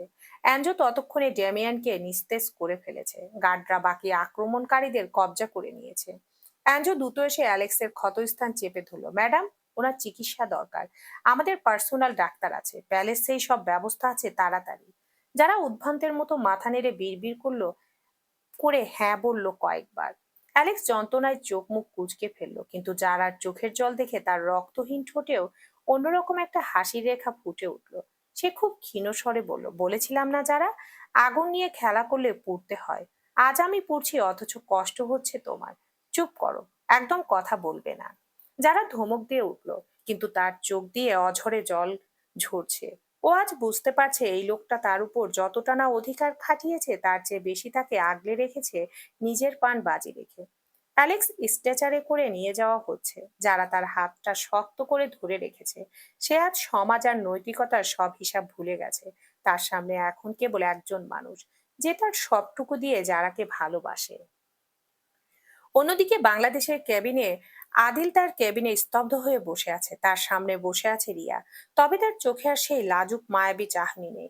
রিয়ার হাতে হাত করা আর দরজায় দাঁড়িয়ে আছে পুলিশ। আদিল ভাঙা গলায় বলল, সবই কি অভিনয় ছিল রিয়া? ওই কফি ডেট, ওই হাসি সব? রিয়া ঠান্ডা গলায় উত্তর দিল, তোমাদের ধ্বংস করা আমার একমাত্র লক্ষ্য ছিল, কিন্তু তোমার ভাই অ্যালেক্স চৌধুরী আমার সবচেয়ে বড় খেলোয়াড়।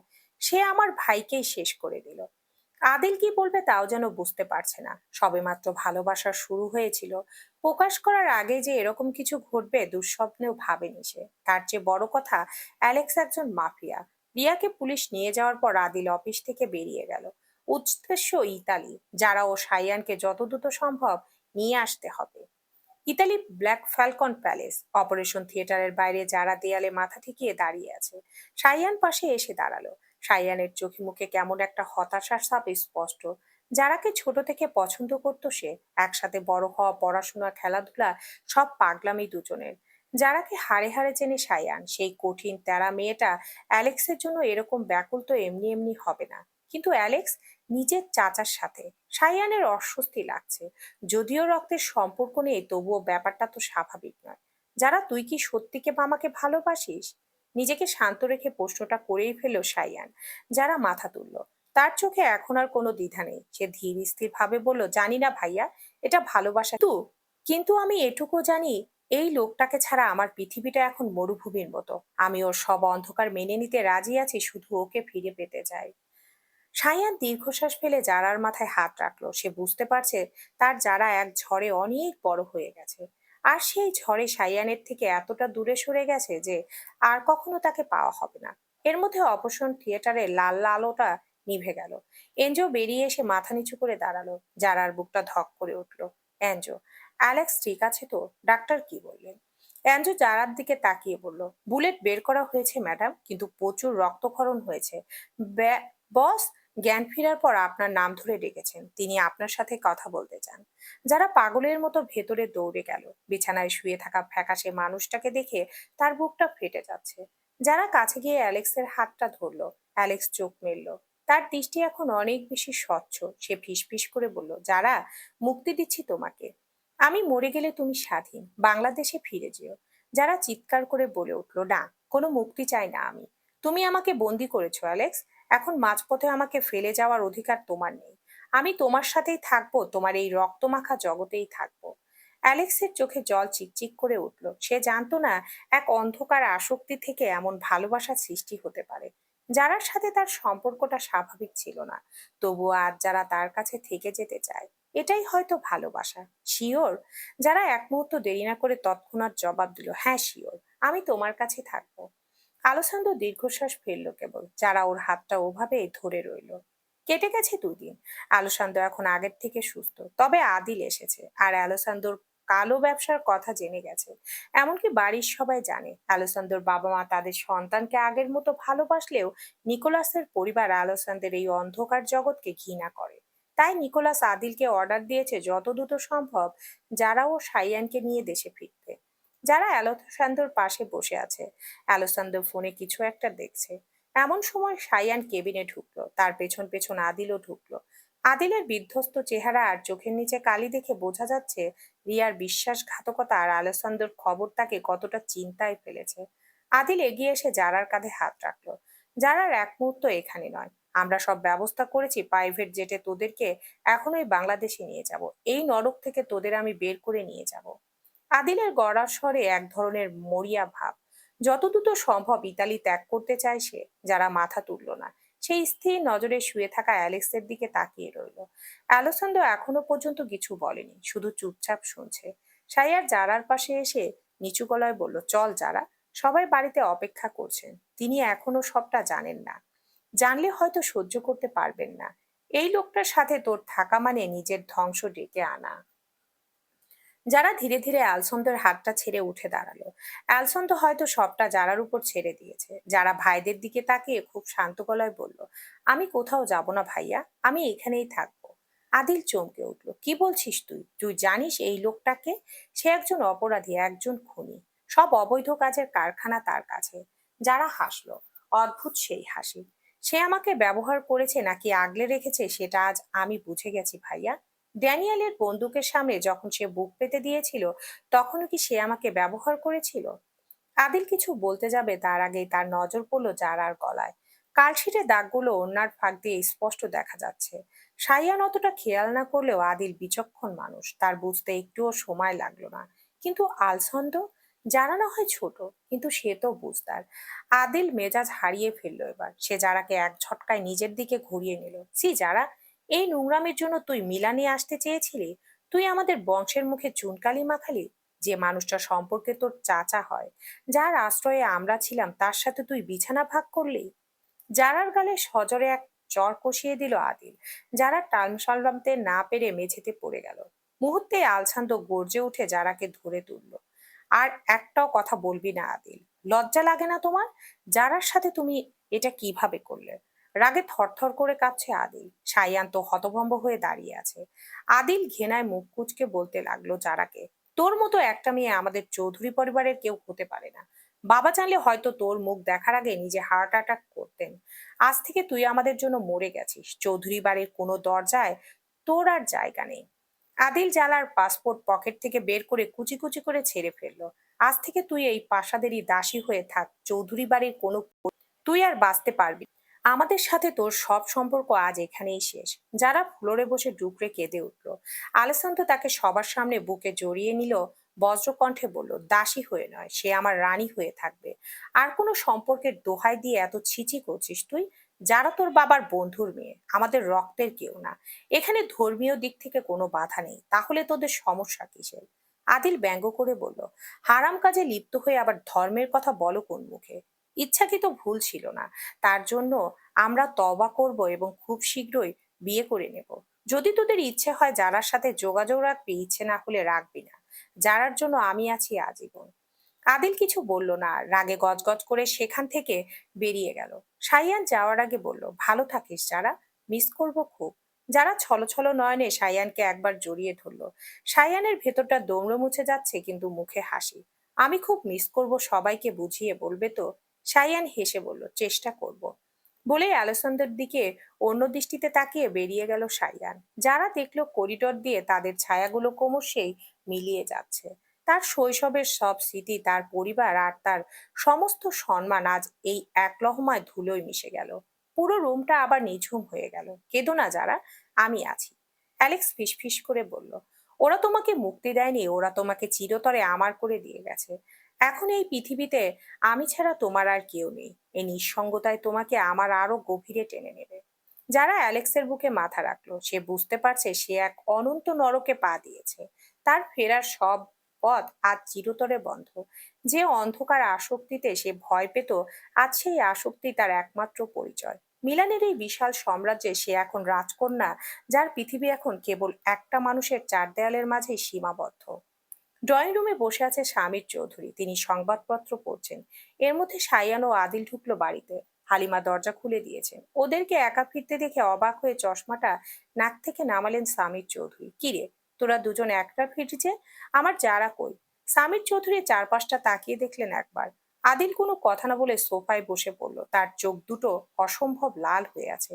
সাইয়ান কেমন চুপচাপ হয়ে আছে। হামিদা ও অহনা এসে দাঁড়িয়েছে সেখানে। নিকোলাস বাড়িতে নেই। নুলার নিজের ঘরের শরীর ভালো না তার। হামিদা মেয়ের চিন্তায় এমনিতে অস্থির ছিলেন, তাই নিজেকে সামলাতে না পেরে বললেন, তোরা একা ফিরলি কেন? আমার মেয়ে কোথায়? জাহান নামে। রাগে ফুঁসছে আদিল। সে স্বামীর চৌধুরীর হাত দুটো ধরে ভাঙা গলায় বলল, দাদু, যারা আর কোনোদিন এই বাড়িতে ফিরবে না। ও আমাদের বংশের মুখে চুনকালি মাখিয়েছে। আশরাফ চৌধুরী চমকে উঠলেন। হামিদাও অবাক হলেন। ওর কথায় অহনা কিছু বুঝতে পারছে না। কি বলছিস এসব? সামির চৌধুরী বিস্ময় নিয়ে বললেন কথাটা। এরপর সায়ান বলল, যারা আর ফিরবে না।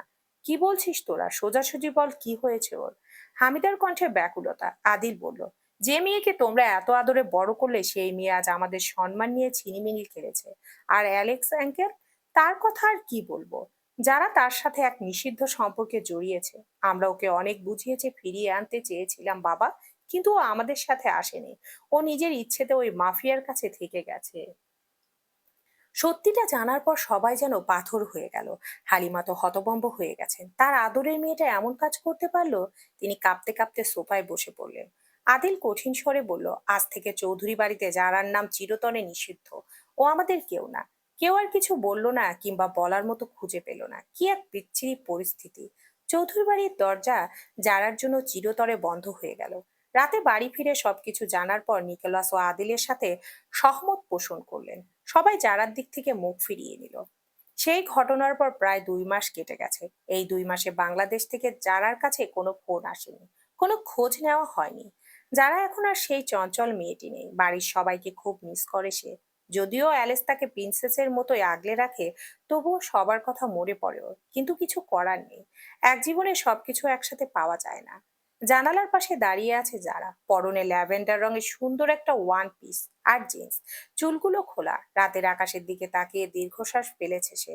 ঠিক তখনই ঘরের দরজাটা খুলে গেল। যারা পিছন ফিরে তাকালো না। পায়ের শব্দেই সে আলসন্দকে চিনতে পারে। তাছাড়া এই প্যালেসে সে ছাড়া আর কেই বা আসবে? আলসন্দ এখন সম্পূর্ণ সুস্থ। 2 মাস আগে সেই বুলেটের ক্ষত এখন পুরোপুরি শুকিয়ে গেছে। অ্যালেক্সের পরনে সাদা রঙের শার্ট, যার উপরে দুটো বোতাম খোলা। মাফিয়া জগতের রক্তক্ষয়ী যুদ্ধ থেকে সে এখন নিজেকে অনেকটাই গুটিয়ে নিয়েছে, কারণ এই প্রথম তার জীবনে এমন একজন এসেছে যাকে হারানোর ভয় তাকে তাড়া করে বেড়ায়। অ্যালেক্স ধীর পায়ে জারার পিছনে এসে দাঁড়ালো। তার শক্তিশালী দুহাত যারা সরু কোমর শক্ত বাঁধন তৈরি করলো। যারা শিউরে উঠলো না বা নিজেকে সরিয়ে নেওয়ার চেষ্টাও করলো না। অ্যালেক্স জারার ঘাড়ে ঠোঁট ছুঁয়ে বলল, এই 2 মাস ধরে তুমি আমার এই প্রাসাদে আছো যারা, কিন্তু তোমার এই চোখ দুটো দেখলে বোঝা যায় তুমি এখানে থেকেও থাকো না। তুমি তোমার সেই পরিবারের জন্য কাঁদো যারা তোমাকে আবর্জনার মতো ছুঁড়ে ফেলে দিয়েছে। যারা কোনো উত্তর দিল না। সে ঘুরে দাঁড়িয়ে অ্যালেক্সের চোখের দিকে তাকালো। সেই চোখে যা এক সময় তাকে আতঙ্কিত করত, আজ সেখানে সে নিজের একমাত্র আশ্রয় খুঁজে পায়। যারা নিজের ছোট হাত দুটো অ্যালেক্সের চওড়া বুকে রাখলো। কি করব বলো? মনে পড়ে। তবে আমার পরিবার কেন নেই অ্যালেক্স? আমার কোনো অতীত নেই। আমার শুধু তুমি আছো এখন। তুমি যদি কখনো আমাকে ছুঁড়ে ফেলে দাও। যারার গলার স্বর ছিল একদম শান্ত, সেখানে কোনো আফসোস নেই। আলসান্তো ওর ঠোঁটে আঙ্গুল ছুঁয়ে কথা থামিয়ে দিয়েছে। তুমি কোনো বস্তু নও যে ছুঁড়ে ফেলে দেব। তুমি আমার বেঁচে থাকার অক্সিজেন যারা, আর অক্সিজেন ছাড়া কেউ বাঁচতে পারে না। যারা হাউমাউ করে কেঁদে উঠলো, জড়িয়ে ধরলো আলসন্দকে। সেও যারাকে জড়িয়ে ধরে কপালে ঠোঁট ছুঁয়ে আর মাথায় হাত বুলিয়ে দিতে লাগলো। কান্নার বেগ কমলে সে যারা চিবুকটা আলতো করে উপরে তুলে ধরলো। তার চোখে এখন ভালোবাসার এক তীব্র আগুন জ্বলছে। I love you my love, you are my obsession, and you are my drug obsession. অ্যালেক্সের ঠোঁট যারার ঠোঁটের উপর নেমে এলো। যারা এবার আর চোখ বন্ধ করে অনুশোচনায় ভুগল না। সে নিজের দুহাতে অ্যালেক্সের চুপ খামচে ধরে এই স্পর্শ নিজেকে বিলীন করে দিল। সমাজ যাকে পাপ বলে, যারা আজ তাকে নিজের নিয়তি বলে মেনে নিল। মিলানের এখন বসন্তের হাওয়া। চৌধুরী বাড়ির সম্পর্ক চুকিয়ে দিলেও অ্যালসন্তা জারার জীবনে কোনো সুখ শান্তির কমতি রাখতে চায় না। আজ ইতালির বড় বড় ব্যবসায়ী আর চেনা মানুষদের উপস্থিতিতে বেশ ধুমধাম করে আয়োজন করা হয়েছে অ্যালসান্দো আর জারার বিয়ে। আলো আর ফুলের সাজে পুরো হল রুম আজ ঝলমল করছে। পিঙ্ক কালারের দামি ব্রাইডাল শাড়ি পরে জারার ড্রেসিং রুমে আয়নার সামনে একা বসে আছে। ঠিক তখনই তার ফোনটা কেঁপে উঠলো। স্ক্রিনে কোনো নাম নেই, কিন্তু নাম্বারটা যারার খুব চেনা। যারা কাপা হাতে ফোনটা রিসিভ করে কানের কাছে নিল। ওপাশ থেকে একটা চীনা কান্নার শব্দ ভেসে এলো। যারা, মা আমার। মায়ের গলাটা শুনে যারার চোখের কোণ থেকে জল গড়িয়ে পড়লো। সে কোনো মতে নিজেকে সামলে বলল, মা, তুমি ফোন করেছো, বাবা বা ভাইয়া যদি জানতে পারে? ওরা কেউ জানে না রে মা। তোর বাবা আর ভাইরা তোকে ত্যায্য করতে পেরেছে, সমাজ তোকে পাকড়ি বলতে পারে, কিন্তু একটা মা কি তার সন্তানকে কখনো মন থেকে ফেলে দিতে পারে? ওপাশ থেকে হামিদা ফুপিয়ে কেঁদে উঠলেন। তোর এই পথটা হয়তো অন্ধকারের যারা, কিন্তু আমি মন থেকে দোয়া করি অ্যালেক্স যেন তোকে আজীবন আগলে রাখে। তুই সুখী হ মা, তুই ভালো থাক মা, তুমি ভালো থেকো মা। যারা শুধু এটুকুই বলতে পারলো। বলার মতো অনেক কথা থাকলেও এই মুহূর্তে কিছু খুঁজে পাচ্ছে না। ওপাশ থেকে কলটা কেটে গেল। যারার বুঝতে পারলো বাড়িতে কেউ চলে এসেছে। সে চোখ মুছে আয়নার দিকে তাকালো। তার চোখে এখন আর কোনো আফসোস নেই। মায়ের সাথে কথা বলতে পেরে মনটা অনেক শান্ত এখন। কিছুক্ষণ পর হলরুমে বিশাল দরজা খুলে গেল। শত শত অতিথিদের করতালির মাঝে যারা ধীর পায়ে হেঁটে গিয়ে দাঁড়ালো আলসন্দার পাশে। আলসন্দার পরনে আজ ব্ল্যাক ট্যাক্সিডো, চোখে তীব্র আর গভীর চাহনি। কিছুক্ষণের মধ্যে তাদের বিয়ে সম্পূর্ণ হলো। যারা নিজের অতীত, নিজের পরিবার আর সমস্ত সামাজিক পরিচয়কে এক মুহূর্তে বিসর্জন দিল। আজ থেকে সে যারার একটাই পরিচয়, সেটা হলো অ্যানসালদোর স্ত্রী সে। বিয়ের সব আনুষ্ঠানিকতা শেষ করে গভীর রাতে তারা ব্ল্যাক ফলকন প্যালেসের রুমে ফিরল। এখন চারপাশে একদম নিঝুম। বারান্দায় গিয়ে চাঁদের আলো এসে পড়ছে বিছানায়। যারা বসে আছে সেখানে। অ্যালেক্স পেছন থেকে যারাকে আলতো করে জড়িয়ে ধরলো। আজ থেকে তুমি পুরোপুরি আমার যারা, আলসান্দ চৌধুরীর। এই খাঁচায় তুমি আজীবন আমার রানী হয়েই থাকবে। আলসান্দ শান্ত স্বরে বলল কথাগুলো। যারা ঘুরে বসে ওর চোখের দিকে তাকালো। সেই চোখে আজ কোনো সংশয় নেই, শুধু আছে তীব্র অধিকার। যারা নিজের হাত দুটো অ্যালেক্সের বুকে রেখে আলতো হাসলো। থাকবো অ্যালেক্স, ভালোবাসো? ভালোবাসি। কখনো বলনি তো? সবকিছু বলে কয়ে বোঝানো লাগলেও ভালোবাসা না বলেও বোঝানো যায়। কথায়, আচরণে আর গুরুত্বে বোঝা যায়। যারা হেসে আলসন্দর বুকে মুখ গুজে বলল, হুম। আলছন্দ মুচকি হেসে যারাকে আরো কাছে টেনে নিল। সমাজ যাকে কলঙ্ক বলে, পরিবার যাকে পাপ বলে, যারা সেই অন্ধকারের বুকে নিজেকে সম্পূর্ণ সঁপে দিল। এই ডার্ক অবসেশন বা অন্ধকার আসক্তি এখন তার বেঁচে থাকার একমাত্র সত্য, একমাত্র আশ্রয়। সমাপ্ত।